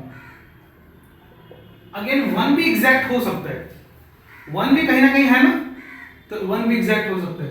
तो अगर 1 एग्जैक्ट हो गया, जो कि इंफिनिटी कभी नहीं हो सकता, तो 1 पे कुछ भी पावर लिखा लो 1 ही होगा, वो कोई इंडिटरमिनेट फॉर्म नहीं है। लेकिन अगर एक टेंडिंग टू 1 वाला हो, 1 अप्रोचिंग हो, और इंफिनिटी तो अप्रोचिंग होता ही है, तो ये इंडिटरमिनेट फॉर्म है। तो आई होप तुमको सारा का सारा इंडिटरमिनेट फॉर्म समझ में आ गया होगा, और इसमें से कौन सा इंडिटरमिनेट फॉर्म नहीं होगा वो भी समझ में आ गया होगा। जिसका वैल्यू, जिसमें कॉन्ट्रडिक्शन होता है ना, वो इंडिटरमिनेट फॉर्म होता है। जिसमें कॉन्ट्रडिक्शन ना हो वो इंडिटरमिनेट फॉर्म क्यों होगा, इसको नोट कीजिए।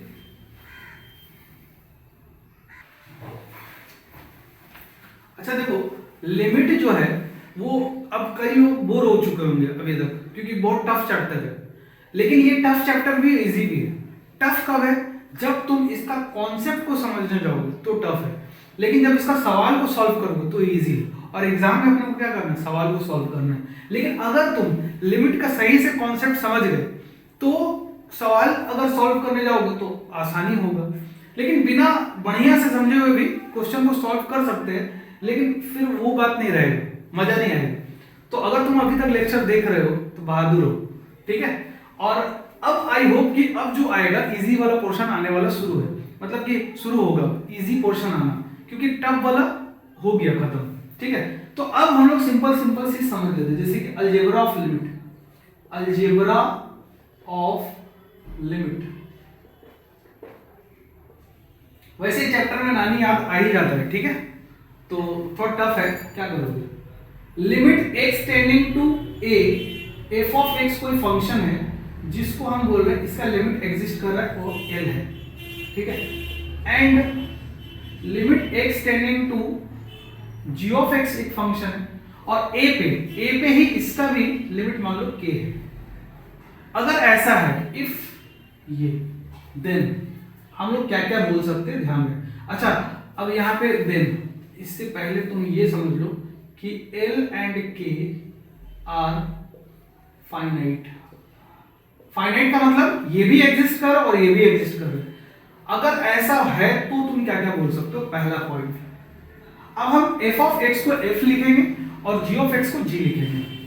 अगर मान लो limit x tending to a पे आपसे f प्लस या माइनस g का वैल्यू पूछा है, तो आप उसको सेपरेट कर सकते हो f पे और g पे, अगर दोनों सेम है तो, और कंबाइन भी कर सकते हो, और उसको l प्लस m लिख सकते हो, sorry k, l plus k लिख सकते हो, ठीक है। दूसरा पॉइंट, अगर यही दो फंक्शन का मल्टीप्लाई किया हुआ है, इन दोनों फंक्शन का मल्टीप्लीकेशन है, तो भी तुम सेपरेट कर सकते हो। लेकिन ध्यान रहे, सेपरेट तभी कर सकते हो जब दोनों अलग अलग एग्जिस्ट करें। अगर मान लो एक एग्जिस्ट कर रहा है और एक एग्जिस्ट नहीं कर रहा, तब अलग मत करना, ठीक है। तो ये L इंटू के हो जाएगा इसका फाइनल आंसर।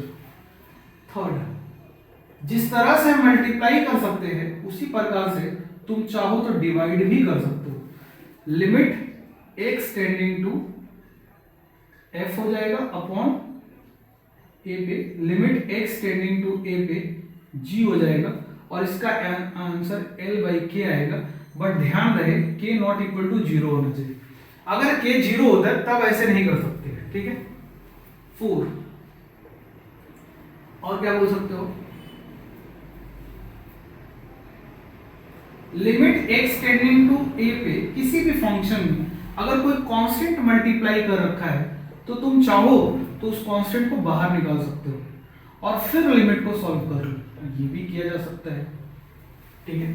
अच्छा, के लिखना तो के तो पहले ही लिख दिए, एक काम करते हैं, इसको m कर देते हैं, तो ये m हो जाएगा, ये भी m हो जाएगा, यहाँ m हो गया, यहाँ m हो गया, और यहाँ पे k लिख लेते हैं। अब ठीक है, तो k को बाहर निकाल सकते हैं, जहाँ पे k क्या है, एक कांस्टेंट है, k एक कांस्टेंट है। और देखो फिफ्थ नंबर, अगर limit x tending to a पे कोई फंक्शन है और उसका मॉड लिखा हुआ है, तो तुम लिमिट को अंदर घुसेड़ सकते हो, ठीक है, लिमिट को अंदर घुसेड़ दो और फिर इसका वैल्यू कितना है l, तो l का मॉड ले लेना, ठीक है। इसको नोट कीजिए, फिर हम आगे की कहानी बताते हैं आपको।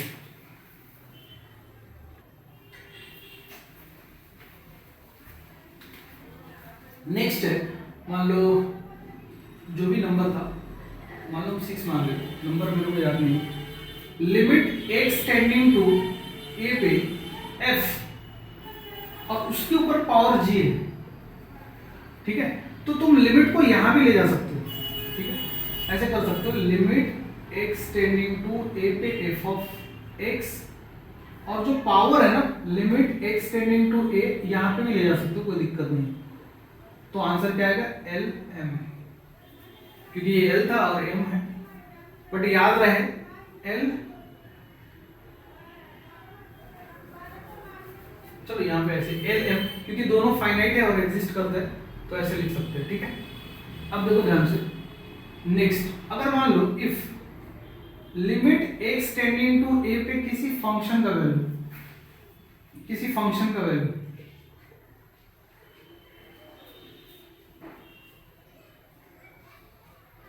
या तो प्लस इन्फिनिटी की तरफ अप्रोच कर रहा है या माइनस इन्फिनिटी की तरफ अप्रोच कर रहा है, तो ये पक्की बात है, देन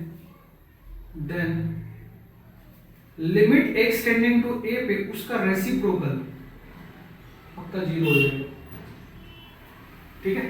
तो ये 7 पॉइंट याद रखोगे, जो भी जितना भी नंबर था, ठीक है। ये अलजेब्रा ऑफ लिमिट्स है।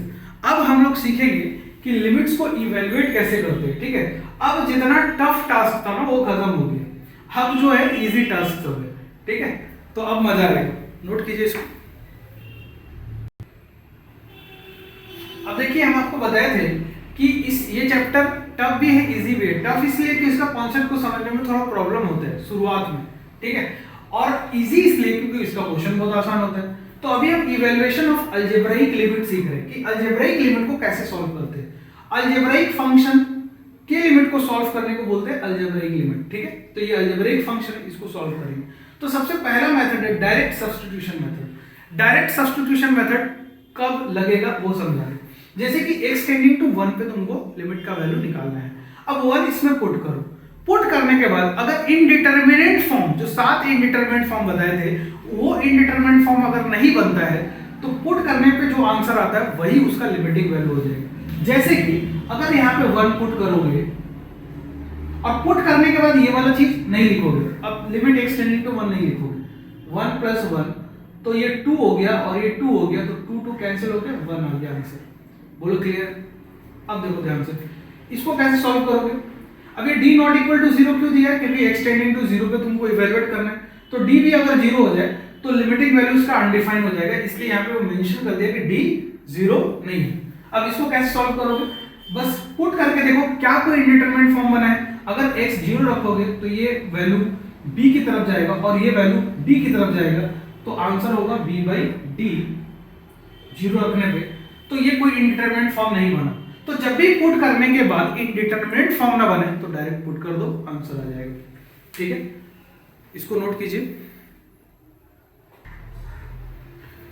नेक्स्ट मेथड देखो, फैक्टराइजेशन मेथड। पहले तो इसको पुट करके देखो, अगर पुट करने पे कोई इंडिटरमिनेट फॉर्म नहीं बनता है तब तो आंसर वही हो जाएगा जो पुट करने पे आ रहा है।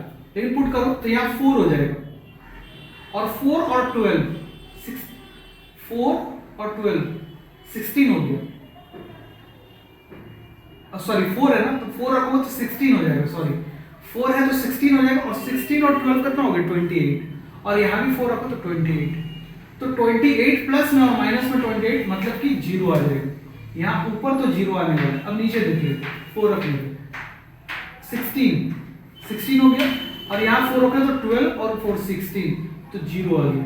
तो ये 0/0 का इंडिटरमिनेट फॉर्म है। तो अभी डायरेक्ट रखोगे तो कुछ होने वाला नहीं है, तो अभी लिमिट को पुट नहीं करेंगे। तो क्या करेंगे, जब भी इंडिटरमिनेट फॉर्म आए तो उस इंडिटरमिनेट फॉर्म को डिटरमिनेट फॉर्म में कन्वर्ट करना पड़ेगा, और इसके लिए कुछ टास्क करना पड़ेगा। जैसे यहाँ पे क्या करेंगे, फैक्टराइजेशन। आई होप कि तुमको इसका फैक्टर तो आता ही होगा। तो 0/0 आ गया, इसलिए अब डायरेक्ट लिमिट पुट नहीं करेंगे, तो लिमिट x टेंडिंग टू 4 लिख दिए। ठीक है, अब इसको फैक्टराइज कैसे करेंगे, इसका एक फैक्टर 4 होगा, मतलब x - 4 तो आएगा ही आएगा। क्यों, क्योंकि 4 रखने पे तो 0 हो रहा है। अब अगला फैक्टर निकालने का तरीका ये है कि x² बनाना है तो यहाँ x लिख दो, और कांस्टेंट बनाना है तो +3 लिख दो। तुम करके देख लेना, आई होप तुमको फैक्टर तो करने आता होगा ना। इसका भी एक फैक्टर क्या होगा, x - 4, दूसरा फैक्टर क्या होगा x, और यहाँ पे हमको 4 चाहिए तो +1। अब ये और ये कैंसिल कर सकते हैं, क्यों, क्योंकि x टेंडिंग टू 4 का मतलब 4 नहीं होता है। ठीक है, तो limit x tending to 4 x + 3। अब ये डायरेक्ट सब्स्टिट्यूशन जैसा हो गया। अब कोई इंडिटरमिनेट फॉर्म नहीं बन रहा है तो पुट कर दो, और जैसे ही पुट करोगे तो ये वाला लुप्त हो जाएगा, मतलब अब उसको नहीं लिखोगे। 7 + 7/5, तो ये आंसर हो गया। इसी प्रकार से इसमें भी रख के देखो 5, तो ये हो जाएगा 25 और ये 20, 45 हो गया, और 5 रखोगे तो ये भी 45, 0 बन गया ऊपर। नीचे ये 5 रखोगे तो 25, 5 30, और 5 6 30, तो 30 प्लस में और 30 माइनस में ये भी 0 बन गया। 0/0 फॉर्म है तो डायरेक्ट नहीं रख सकते, क्या करेंगे, कुछ ना कुछ तो करना पड़ेगा। लेकिन यहाँ पे फैक्टराइजेशन करके वो जो इंडिटरमिनेट वाला पार्ट है, जैसे यहाँ पे कैंसिल किया वैसे यहाँ भी कैंसिल करेंगे। 5 रखने पे अगर 0 आ रहा है तो x - 5 इन दोनों का ही फैक्टर है, कॉमन फैक्टर। अब इसको देखते हुए ये एक्सप्रेशन कैसे आएगा, यहाँ क्या लिखेंगे, तो x² बना लो x रखने से, और एक कांस्टेंट टर्म बना लो तो ये अपने आप आ जाता है। तो यहाँ पे -4 रखना पड़ेगा, ठीक, और यहाँ पे -1 रखना पड़ेगा, तो x - 1 आएगा, आई गेस। ठीक, तो अब ये वाला पार्ट खत्म। अब एक लाइन स्किप कर रहे हैं, अब डायरेक्ट तुम इसको पुट कर सकते हो। अब ये जो नया एक्सप्रेशन है उसमें कोई इंडिटरमिनेट फॉर्म नहीं है तो रख दो। 5 - 4, 5 - 1, या कि 1/4 आंसर होगी। कैलकुलेशन मिस्टेक हो तो देख लेना। x टेंडिंग टू 3 रखो तो 0 आ जाएगा, ठीक है। और चलो अभी तो यहाँ पे ये अनडिफाइन हो रहा है, तो पहले तो इसको थोड़ा सा और सिंप्लीफाई कर लेते हैं। तो x² -9 है, और जो ब्रैकेट में है उसको एलसीएम ले लो, x + 3 और x - 3, ठीक है। और यहां हो जाएगा तुम्हारा x - 3 और प्लस x + 3, आई गेस कोई भूल भाल ना हो। अब लिमिट x टेंडिंग टू 3 पे इसको चाहो तो फैक्टर कर लो, x - 3 ये वाला एक्सप्रेशन को, और x + 3 हो गया, और इसको बाहर निकालो, x + 3 और x - 3, और जो ब्रैकेट में बच गया उसको लिख लो। तो ब्रैकेट में क्या बचेगा, x और x, 2x, और ये 3 तो कैंसिल हो गया। अब ये x - 3 और x - 3 को काट सकते हैं, क्योंकि 3 नहीं है, x टेंडिंग टू 3 पे वैल्यू चाहिए ना, 3 है नहीं तो काट सकते हैं, इसको काट दो। अब इनडिटरमिनेट फॉर्म खत्म हो गया तो 3 पुट कर दो तो 6 हो गया आंसर। तो इस तरह से फैक्टराइजेशन मेथड से हम लोग लिमिट का वैल्यू निकालते हैं, नोट कीजिए इसको। अब देखो थर्ड मेथड क्या है, थर्ड मेथड ये है कि रैशनलाइज कर दो, ठीक है।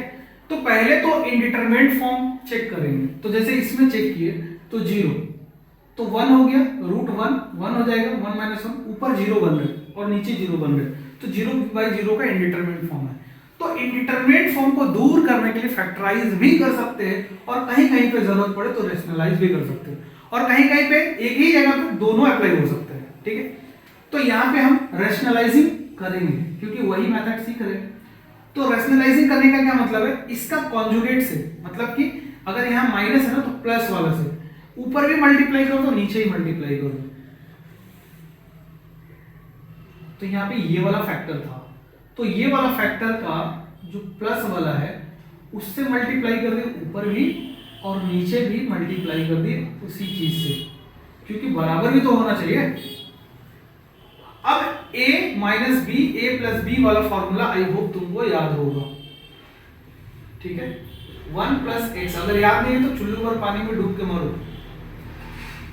तो यहाँ पे अगर लगाओगे तो ये हो जाएगा और यहाँ पे लगाओगे तो ये हो जाएगा, और यहाँ पे x into under root of 1 plus x plus 1, ठीक है, ये कैंसिल। अब लिमिट x टेंडिंग टू 0 पे x upon x under root of 1 plus x plus 1, ठीक है। तो अब ये x कट गया, अब इंडिटरमिनेट फॉर्म खत्म हो गया। अब तुम सीधा सीधा वैल्यू पुट कर दो, तो अगर वैल्यू पुट करोगे तो 1 अपॉन रूट 1 प्लस 1 और प्लस 1, तो 1 अपॉन रूट 2 प्लस 1, ये आंसर आ गया, ठीक है।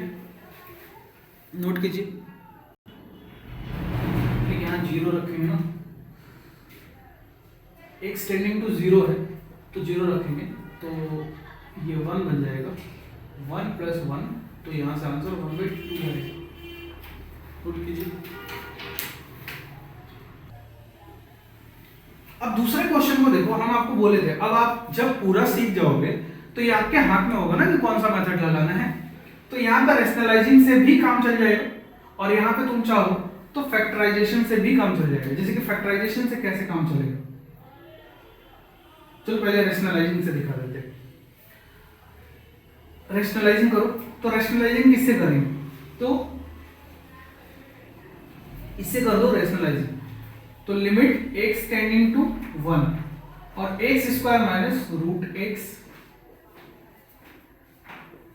एक्स प्लस 1 से मल्टीप्लाई कर दियो, और नीचे भी उसी से करोगे तो फॉर्मूला लगा के हम सीधा x माइनस 1 लिख दे रहे हैं, ठीक है, x माइनस 1 लिख दिए। अब देखो ध्यान से, इसमें से कुछ फैक्टर निकाल सकते हो कॉमन। तो लिमिट x टेंडिंग टू 1 पे अगर तुम चाहो यहां से, अच्छा पहले तो चेक किए हम 1 डाल के, तो 0/0 का फॉर्म बन रहा है, इनडिटरमिनेट फॉर्म बन रहा है, इसलिए रैशनलाइजिंग करेंगे। अगर इनडिटरमिनेट फॉर्म नहीं बनता तो डायरेक्ट पुट कर देते। तो अब यहां से ना रूट एक्स को कॉमन निकालो।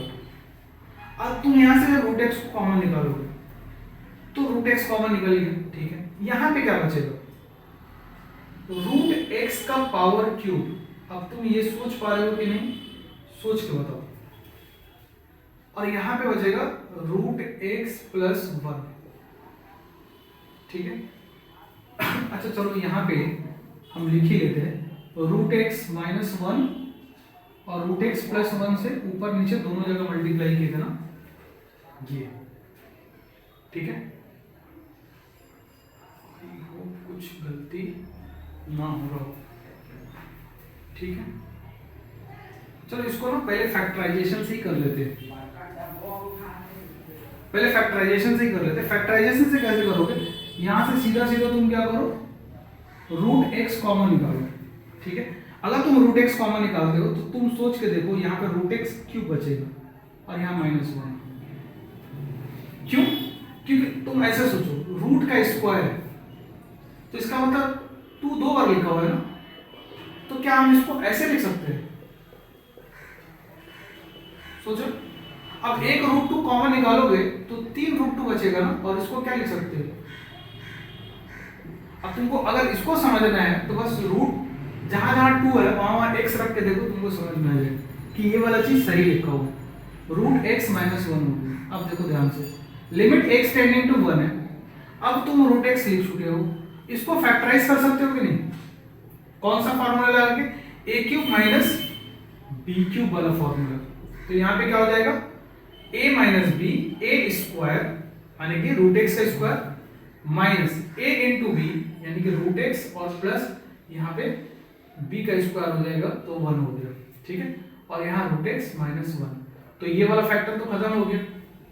अब यहाँ पे सीधा सीधा पुट कर दो, तो 1 पुट करोगे तो यहाँ पे रूट 1 हो गया, और यहाँ पे 1 पुट करोगे तो 1 माइनस 1 प्लस 1 अपॉन, ये तो कट के 1 ही बचा है ना, तो 1 हो गया। तो ये 1 1 कैंसिल, तो 1 इंटू 1 तो इसका आंसर कितना आ गया 1 आ गया। ठीक है, नोट कीजिए इसको।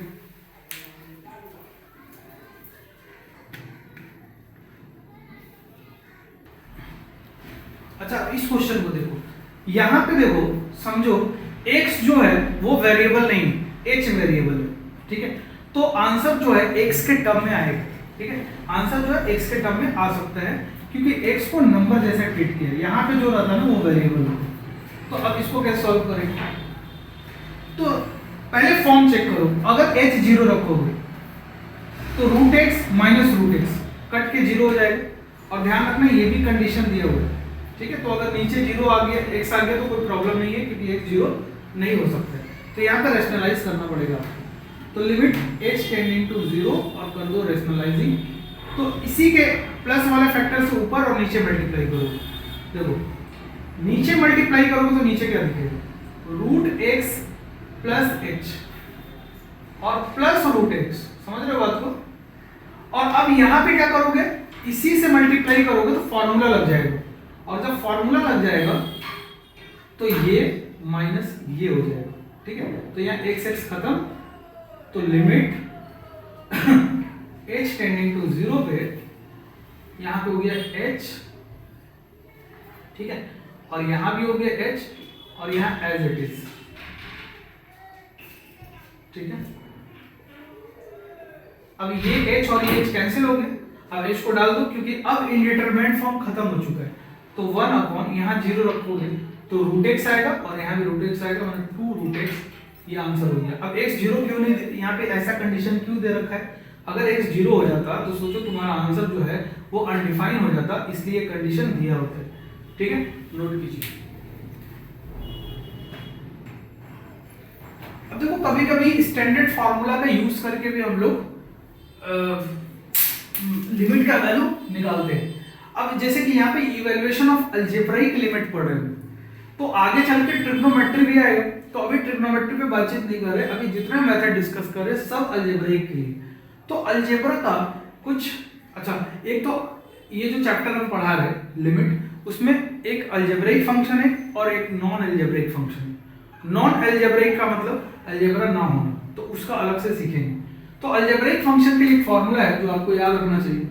Limit x tending to a पे x का पावर n माइनस a का power n upon x minus a, इसका फॉर्मूला होता है, सीधा सीधा फॉर्मूला याद करो। ठीक है, n इंटू a का पावर n माइनस 1। ठीक है, तो ये वाला फॉर्मूला है, तो इस फॉर्मूला को याद करो। इसके स्पेशल केस बता देते हैं। स्पेशल केस कभी कभी वो डायरेक्ट लग जाता है, इसलिए स्पेशल केस क्या है कि a इक्वल टू 1 रख दो, तो ये फॉर्मूला क्या बन जाएगा? Limit x tending to 1 x का power n minus 1 upon x minus 1, तो ये इसका फॉर्मूला होता है n। खत्म। अब इस फॉर्मूला का इस्तेमाल करके हम लोग अलजेब्रिक लिमिट को इवैल्यूएट करेंगे। अब देखो इस फॉर्मूला को साइड में लिए, फिर कुछ एग्जांपल हम आपको दिए, इसको सॉल्व करेंगे। ठीक है, इस फॉर्मूला में खास बात देखो, ये 0/0 का फॉर्म बन रहा है। ठीक है, ये 0/0 का फॉर्म बन रहा है, x टेंडिंग टू a। अब ये वाला ना a का पावर n बनना चाहता है, ये और ये और ये और ये एक जैसा है, तब इसका फॉर्मूला ऐसा है। जैसे कि एक बहुत सिंपल सा एग्जांपल लोगे, limit x tending to 2 x का पावर 10, इसको तुम लिख सकते हो 2 का पावर 10 और x माइनस 2। तो जो यहाँ है वही यहाँ है, जो यहाँ है वही यहाँ है। तो क्या हुआ? पावर जो है वो लिखा गया और x टेंडिंग टू में जो है वो लिखा गया, और अब पावर जो है उससे एक कम लिखा गया, 2 का पावर 9। ठीक है, तो ये आंसर हो गया। ठीक है, अब 2 का पावर 9 कितना होता है? इसका आधा होता है, तो 512। तो 512 इंटू 10, मतलब ये आंसर आ जाएगा। ठीक है, अब यहां देखो, अब ये उतने अच्छे फॉर्म में नहीं दिख रहा है जैसे ये दिख रहा है, तो इसको उस फॉर्म में बनाओ। तो x का पावर क्या लिख सकते हो यहाँ पे? 3/2, और a का पावर भी क्या लिख सकते हो? 3/2, और यहाँ पे x माइनस a, तो हो गया। तो 3/2 x का पावर 1 माइनस 3/2 एक्स नहीं सॉरी ए है ना, तो ए का पावर ये हो जाएगा, तो 3/2 और ये पावर हाफ हो गया, तो हाफ को रूट लिख सकते हो, तो ये आंसर हो गया इस केस में। अब जो यहाँ है वो यहाँ नहीं है, जो यहाँ है वो यहाँ नहीं है, जबकि होना चाहिए था। तो limit x tending to a में और ये 0 को जाना चाहिए था, ध्यान दें। तो ऊपर वाला 0 को जा रहा है, देखो अगर ये a x जो a की तरफ जाएगा तो ये और ये एक जैसा हो रहा है, तो 0 की तरफ जा रहा है और a माइनस 0/0 का फॉर्म है, ठीक है। लेकिन इसके जैसा ये नहीं है ना, तो उसको बना देंगे। तो x plus 2 5/2 minus a plus 2 5/2 upon, अब इसको x plus 2 minus a plus 2 लिख सकते हो कि नहीं बताओ? जब तुम इसको सॉल्व करोगे तो यही ना आएगा, x आ जाएगा, 2 से 2 कैंसिल हो जाएगा, तो यही आ जाएगा। तो इसको इस फॉर्म में लिख दिए ताकि ये और ये और ये और ये सेम हो जाए। और अभी भी किसी को कंफ्यूजन है कि यहाँ तो एक ही वेरिएबल दिख रहा है, यहाँ तो कुछ दिख रहा है, तो तुम पुट भी कर सकते हो। क्या पुट करेंगे? देखो तुम पुट कर सकते हो x प्लस 2 को कोई और वेरिएबल पुट कर दो y, ठीक है, समझ गए? y पुट कर सकते हो तो तुमको एक दिखेगा, और नहीं तो डायरेक्ट भी लगा सकते हो। अगर डायरेक्ट लगाओगे फॉर्मूला तो n की जगह में कौन आएगा? 5/2। a की जगह में कौन आएगा? a plus 2। और a प्लस 2 को मतलब अगर पुट करना है तो ऐसे पुट कर सकते हो, a प्लस 2 को b पुट कर लेना, क्या होगा वो भी बता देंगे। 5/2 माइनस 1, तो ये क्या हो गया? 5/2 और a प्लस 2 का पावर हो जाएगा 3/2। अब कोई पुट करके करता है तो ये एक्सप्रेशन उसको ऐसा दिखेगा। अब तुम खुद सोचो, अगर x टेंडिंग टू a है तो y टेंडिंग टू क्या हो जाएगा?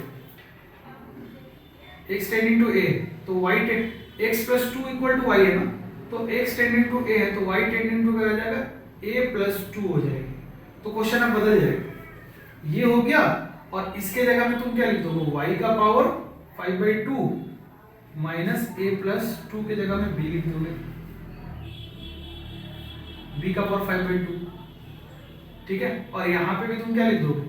y माइनस b, और a प्लस 2 को तुम क्या लिख सकते हो? b, a प्लस 2 को क्या लिख सकते हो? b। तो ये क्वेश्चन अलग वेरिएबल में हो गया, तो अब ये 5/2 और b का पावर 3/2 हो जाएगा, और फिर b का वैल्यू पुट करोगे तो यही आंसर आ जाएगा। दोनों तरीके से कर सकते हो, जिसमें तुम कंफर्टेबल हो। नोट कीजिए इसको। अब ये वाला सवाल देखो कैसे सॉल्व करो। पहले तुम खुद से ट्राई करो, ठीक है, और ट्राई करो वीडियो पॉज करके, और उसके बाद वापस आके सॉल्यूशन देखो। यहाँ देखो x में पावर इंक्रीज कर रहे हैं, ठीक है, कुछ तो जीपी जैसा दिख रहा है, बट उससे मतलब नहीं है। और ये कितना टर्म लिखा हुआ है? फर्स्ट टर्म में 1 है पावर, सेकेंड टर्म में 2 है। तो अगर हम बोलते कि यहां तक कितना लिखा हुआ है, यहां तक, तो तुम बोलते 2 टर्म, अब 3 टर्म। तो अगर 3 टर्म तक लिखा है तो पावर 3 लिख रहा है, तो पावर जितना दिखेगा उतना ही टर्म तक लिखा हुआ है, तो n टर्म तक लिखा हुआ है, ठीक है। अब मान लो 2 को 1 + 1 लिख सकते हैं, 3 को 1 + 1 + 1 लिख सकते हैं, तो ये n है, तो इसको 1 + 1 + 1 n टाइम्स लिख सकते हैं, ठीक है। और ये माइनस में, तो अब हम इसमें से एक 1 इसको दे दिए और हर किसी के साथ बांट भी देंगे, x - 1 प्लस, ठीक है। अब x² और फिर एक 1 निकाले और इसके साथ दे दिए, और फिर प्लस x³ - 1, और ऐसे करते करते करते n1 निकाल के इसके साथ दे दिए, और ये कितना हो गया? x - 1। सोचो, इसको रीअरेंज करके लिखिए। अब देखो ध्यान से, लिमिट x टेंडिंग टू 1, अब इसको अलग कर दो, x - 1, ये x - 1 हर किसी के साथ बांट दो, अब लिमिट को भी बांट दो, x tending to 1 x² - 1 upon x - 1 plus limit x tending to 1 x³ - 1 upon x - 1, ठीक है, plus dot dot dot plus limit x tending to 1 x का पावर n - 1 अपॉन x - 1। एक स्पेशल केस बताए थे, याद है? पावर जो होता है वही आंसर हो जाता है, यहाँ तो काट के भी 1 आ जाएगा, कैंसिल करके भी 1 आ जाएगा, तो यहाँ 1 आ गया। और यहाँ से 2 आएगा, अगले वाले से 3 आएगा, और फिर अगले वाले से 4 आएगा, और आते आते लास्ट टर्म से n आएगा। अब ये सम ऑफ नेचुरल नंबर है, आई होप तुमको पता होगा, n इंटू n प्लस 1/2।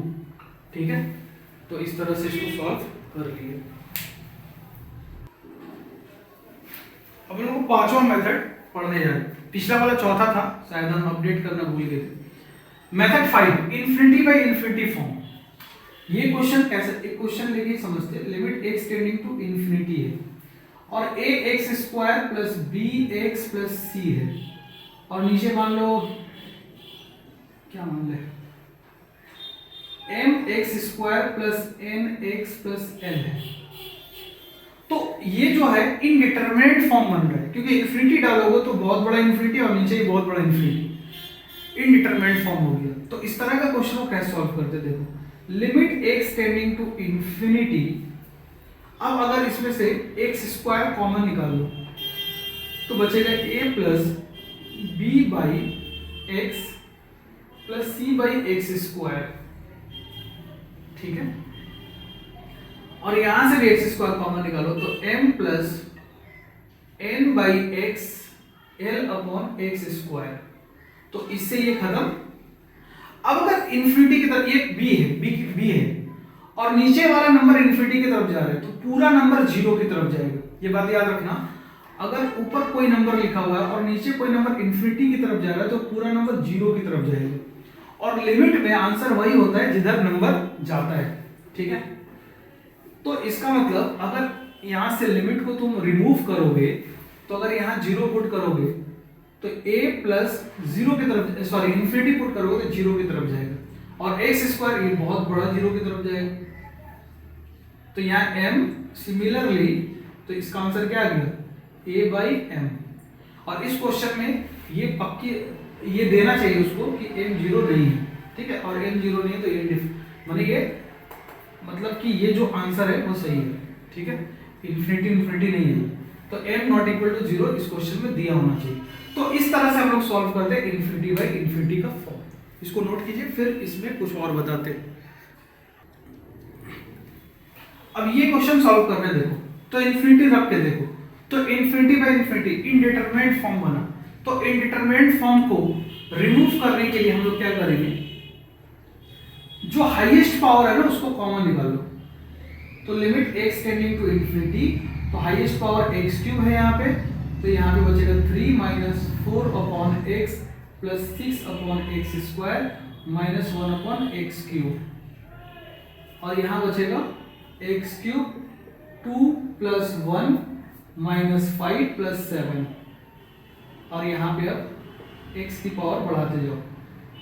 ठीक है, तो ये और ये खत्म, ये 0 का तरफ जाएगा, तो यहाँ से देखो 3 माइनस 0 प्लस 0 माइनस 0, ये 0 को गया, ये 0 को गया, ये 0 को जगह, ये 2 हो गया, और ये प्लस 0 माइनस 0 प्लस 0, तो ये 3/2 आंसर आ गया। अब हम इसमें आपको, और इस तरह से एग्जाम में इस तरह से सॉल्व करते हैं इस तरह का क्वेश्चन को। अब हम कुछ और बात बताते हैं, पहले लिखो इसको। अब देखो इसमें एक नोट बता रहे हैं आपको हम, समझना इस चीज को। f ऑफ x कोई पॉलिनोमियल फंक्शन है ऑफ डिग्री m, ठीक है, और g ऑफ x भी कोई पॉलिनोमियल फंक्शन है ऑफ डिग्री n, ठीक है। अब हमको निकालना है limit x tending to infinity f of x upon g of x, ठीक है। तो ये निकालना है, तो ये अपना m है। अब इसमें पता है केस 1 ऐसा हो सकता है कि m और n बराबर हो जाए, मतलब दोनों का डिग्री बराबर हो जाए। तो दोनों का डिग्री बराबर होगा तो x का पावर m कॉमन निकाल लो। मान लो कि बराबर हो गया 5 हो गया, तो x का पावर 5 बाहर निकालोगे और यहां से 5 बाहर निकालोगे, और 5 5 कैंसिल हो जाएगा जैसे अभी तक होता आ रहा था, और ये वाला टर्म बच जाएगा और बाकी सब 0 हो जाएगा। तो जो अगर ऐसा है तो limit x tending to infinity पे f of x upon g of x का आंसर तुम देख के ही बता सकते हो कि वो हो जाएगा a का पावर m और b का पावर n। बी, ए का पावर नहीं है, ए एम और बी एम, पहला केस। केस 2, अगर ऐसा हो जाए कि m ग्रेटर देन n हो जाए, मतलब m बड़ा होगा, तो m बड़ा होगा तो limit x tending to infinity पे f of x upon g of x, सोच के देखो, बड़ा वाला कॉमन निकालो। जैसे कि x का पावर 5 बड़ा हो गया तो ऊपर में x का पावर 5 है और नीचे में x का पावर 4 बाहर निकला, तो ठीक है, बाकी सब अंदर में ये सब तो 0 बन जाएगा और ये am रहेगा और ये am रहेगा। तो अब इसको काट दो तो x बच गया। तो ये कोई इंडिटरमिनेट फॉर्म नहीं है। अगर x टेंडिंग टू इंफिनिटी पे देखोगे तो पूरा वैल्यू इंफिनिटी को जाएगा, और अगर इंफिनिटी को वैल्यू जाता है तो यहाँ पे बोलते हैं लिमिट डज नॉट एग्जिस्ट। ये केस 2 हो गया। केस 3 देखो,